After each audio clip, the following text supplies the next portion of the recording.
Na mpenzi mtazamaji, hapa ni barabara kuu ya Voi Mombasa, Voi Nairobi, na leo hii asubuhi tumeshuhudia hali ya sintofahamu ambapo baadhi ya vijana walijaribu kufunga barabara hii, lakini hali hiyo ikaweza kutibuliwa na maafisa wa polisi ambao waliweza kuzingira barabara hii ili kuzima jaribio lolote la kuweza kufunga hii barabara kuu ya Mombasa Nairobi.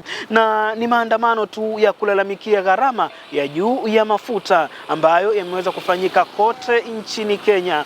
Hali ambayo tumeweza kupiga darubini katika mji wa Voi ni kuwa sekta ya usafiri imeweza kulemazwa. Wale ambao wamebaki wakiendelea na usafiri ni wahudumu tu wa bodaboda ambao wanabeba wasafiri kutoka Voi Mwatate, Voi hadi Undanyi, lakini wahudumu wa magari wametulia tuli kwenye steji zao wakisubiri mgomo uweze kusitishwa.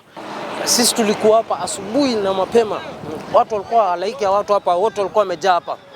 Kulikuwa na maandamano hapa hivi kabisa, watu wakiprotest. Kwa hiyo usafiri umekuwa shida. Kuelekea hadi Undanyi watu wa pikipiki wanataka 2000 wakati the normal price inakuwa ni 200. Sasa kumekuwa shida sana. Ukienda pale stage pia watu imejaa, ni football field. Hakuna gari hata moja. Sasa yani hali ya usafiri imekuwa tabu sana. Kama huyu mwenye anayepita hapa hivi ni governor, pia tulikuwa tuko naye hapa hivi asubuhi katika hiyo maandamano ikiendelea. Sasa mazee, tunaomba kama serikali yani inaweza kuangalia tu hii maneno hii ya fare. Kama inaweza ileta chini tu kidogo, itakuwa afueni yani kwa mwananchi yake. So lengo kuu la maandamano ni gani? Lengo kuu sana la maandamano, watu walikuwa wanataka ni price ya mafuta ishukishwe. Hiyo ndio imekuwa shida, kwa sababu watu wale ni watu wa magari wamegoma sababu ya mafuta. Sasa price nayo imekuwa juu tena, watu wa matatu. Sasa hiyo maandamano sisi ni kwamba mafuta ikuwa chini, pia ni fare inakuwa chini. Sasa hiyo ndio vitu sana watu walikuwa wanaandamana. Wana protest juu ya hizo vitu hizo mbili. Tunalilia bei ya mafuta ipungue kwa sababu imeenda juu sana. Na kulingana na hali ya maisha sasa hivi imekuwa ngumu. Tungeomba angalau serikali iweze kutushukishia mafuta ili hizi sekta kuanzia za matatu, bodaboda, probox, gari zote ambazo zinatumia mafuta, ili angalau gharama iweze kushuka chini. Kwa sababu tukiangalia katika hizi sekta za magari, kama mimi ni dereva wa probox, mahali ulikuwa unatumia mafuta ya 2000 unatumia mafuta ya 2500, ambapo hiyo 500 ya juu ndio ilikuwa ubaki nayo kama chakula chako cha jioni.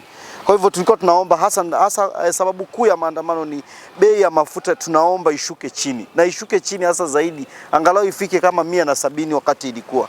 Hapo hatukuwa tunalalamika sana. Na haya maandamano mtaandamana hadi lini? Kwa sababu tuko na viongozi mbele, tunatarajia pia waweze kutupatia mwelekeo kila baada wanapokaa, kwa sababu haijulikani hasa haya maandamano yataenda mpaka lini, lakini tuna imani kwamba hayataenda muda mrefu, kwa sababu pale serikali itakapokuwa imeweza kutusikiza na ishukishe bei ya mafuta, na imani kwamba labda maandamano haya yataweza kufika kikomo. Kutoka kaunti ya Taita Taveta, jina langu ni Gabriel Mwakoma.